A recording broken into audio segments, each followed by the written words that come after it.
At 9:41 hours, November 3rd, 2025, the radar screen aboard the U.S. Air Force's B-52H Stratofortress, call sign Viking 07, began to flicker with contact alerts. The aircraft, part of a routine NATO air patrol, was cruising at 28,000 feet over international airspace above the Black Sea, roughly 68 nautical miles south of Crimea.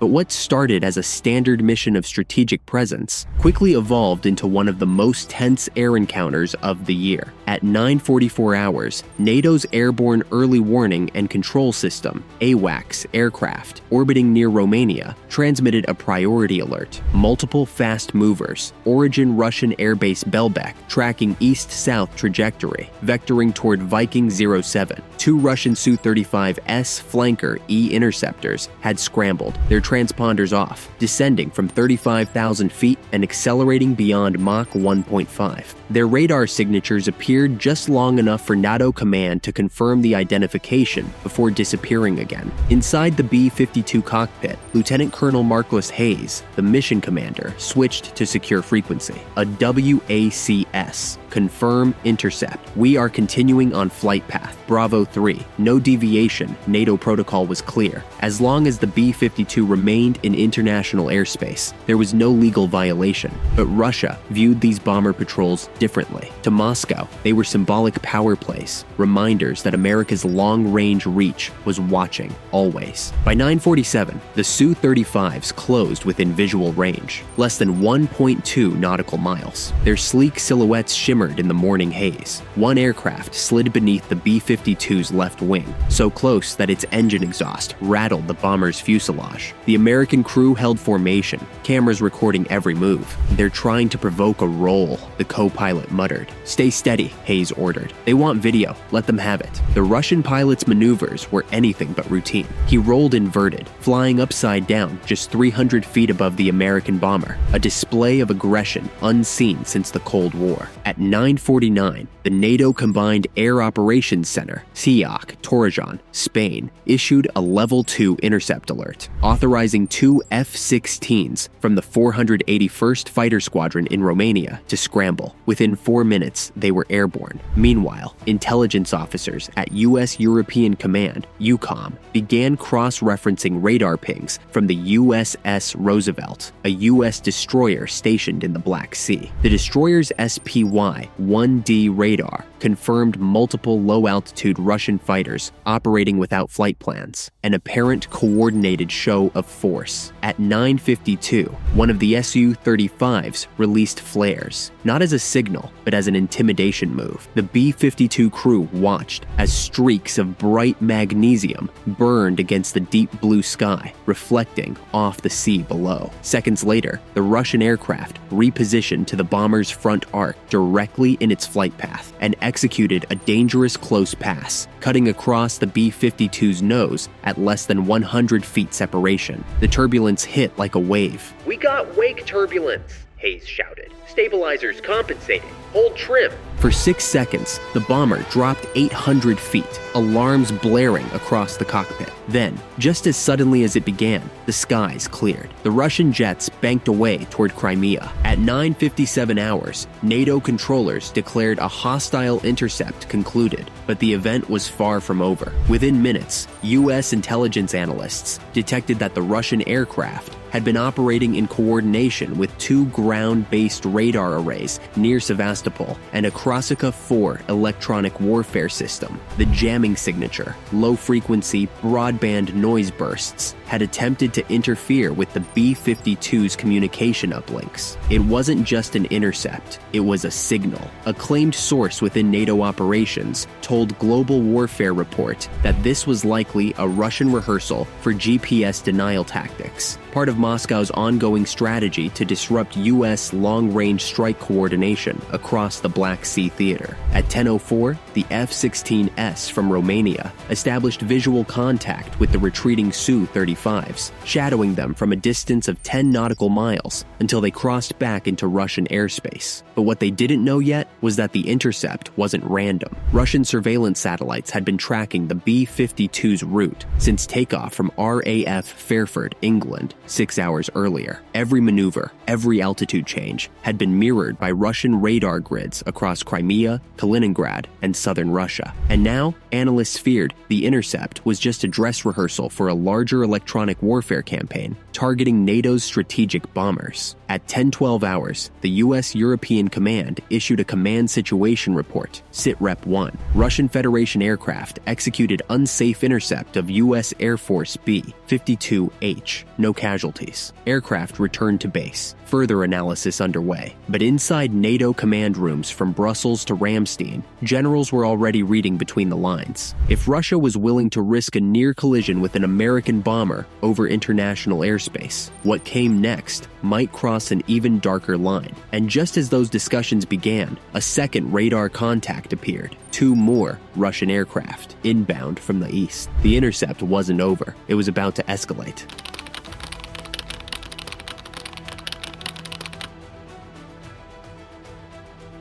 10-25 hours, a dangerous game. The Su-35s spread into a wide formation, extending across nearly 15 nautical miles. Their purpose wasn't to shoot, it was to box in the American bomber and measure NATO's reaction time. Each Russian pilot's radio frequency was jammed with encrypted chatter. Signals analysts later said matched exercises conducted by Russia's 4th Air Army during electronic warfare drills in 2024. Then, something unexpected happened. The A-50U mainstay began active radar scanning at full power, sweeping the Black Sea with its massive rotating dish. This was no longer a shadow mission. The Russians were painting every NATO aircraft within a 400-kilometer radius, a deliberate act meant to gather electronic signatures of U.S. and Allied radar systems. The B-52, now escorted by 4 F-16s, adjusted altitude to 31,000 feet, moving southwest toward the safety of Romanian airspace. But at 10:29 hours, the Russian Su-35s accelerated again,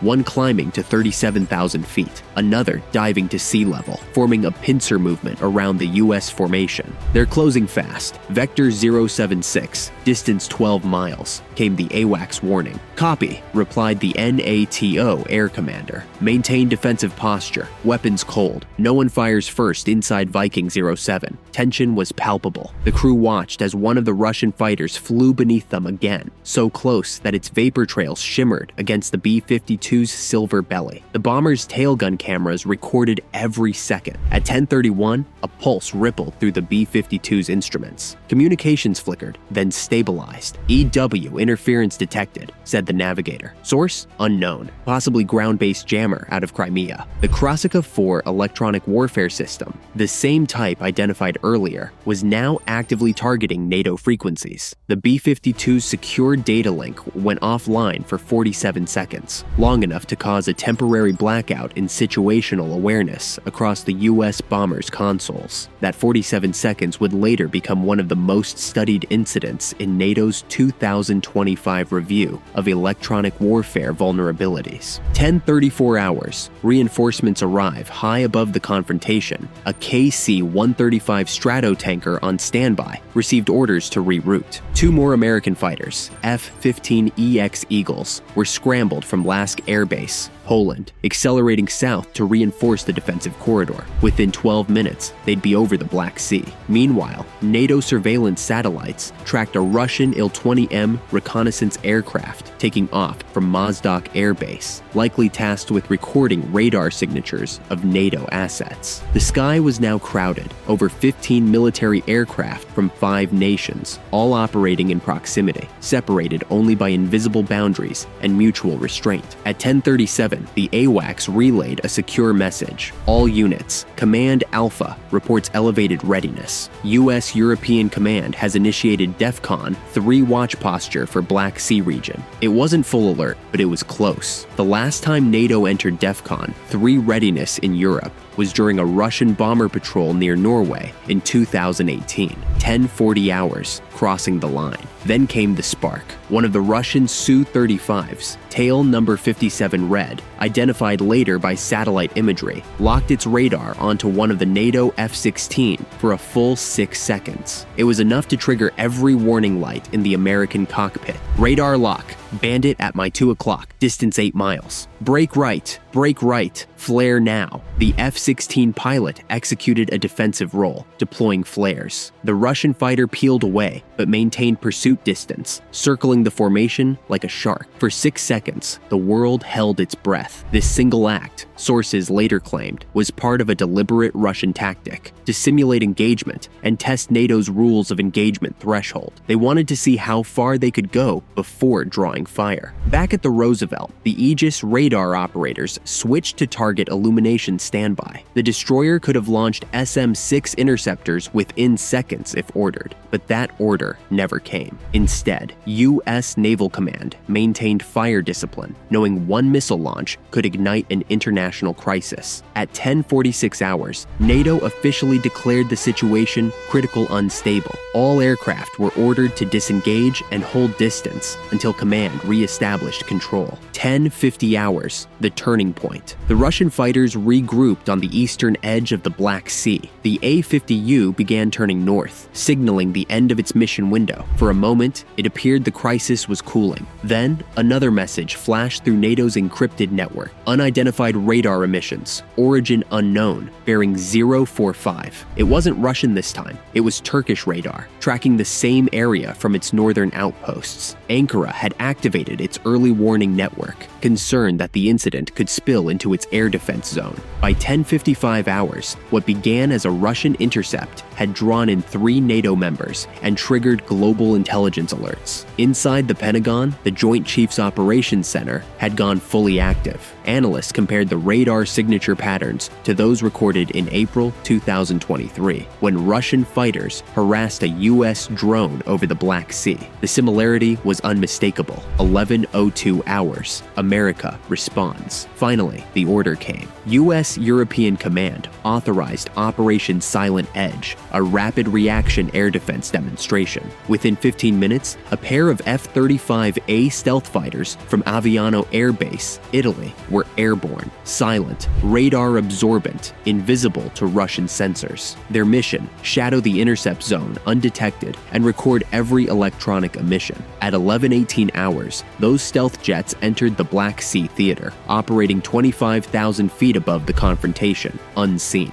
They locked passive sensors on the Su-35s and captured gigabytes of data on Russian radar frequencies. Data that, according to claimed defense sources, is now part of NATO's most classified electronic warfare library. Meanwhile, the B-52 reached safe airspace over Romania, escorted by F-15. Mission complete. But the psychological victory belonged elsewhere. The Russians had shown they were willing to provoke. The Americans had shown they were ready to endure. 11:37 hours. Silence after the storm. By the time the Su-35s returned to Belbek Air Base, the Black Sea was eerily quiet again. The A-50U landed in southern Russia at 11:48 hours. NATO aircraft gradually cleared the zone by noon. Not a single missile had been fired, yet the entire region had trembled on the edge of catastrophe. Later that day, Moscow's defense ministry released a short statement. Russian aircraft escorted a foreign bomber approaching national airspace. No violations occurred. The Pentagon's response was equally measured. U.S. Air Force aircraft conducted lawful operations over international waters. The interaction was unsafe and unprofessional. Behind closed doors, however, NATO intelligence assessments painted a starker picture. The intercept was not spontaneous. It was a coordinated test of NATO reaction protocols, possibly linked to Russia's hypersonic missile drills in the Arctic a week earlier. The intent: to stretch Western command bandwidth across multiple theaters simultaneously. At 1800 hours, a secure cable circulated among Allied commands. Prepare for expanded Russian aerial activity over Black Sea. Next 72 hours. Monitor EW frequencies. Maintain response posture. The skies were calm again, but beneath the calm, every radar was listening. The world never heard about Operation Silent Edge, not officially, but for the men and women in those cockpits, it was another day on the edge of global tension.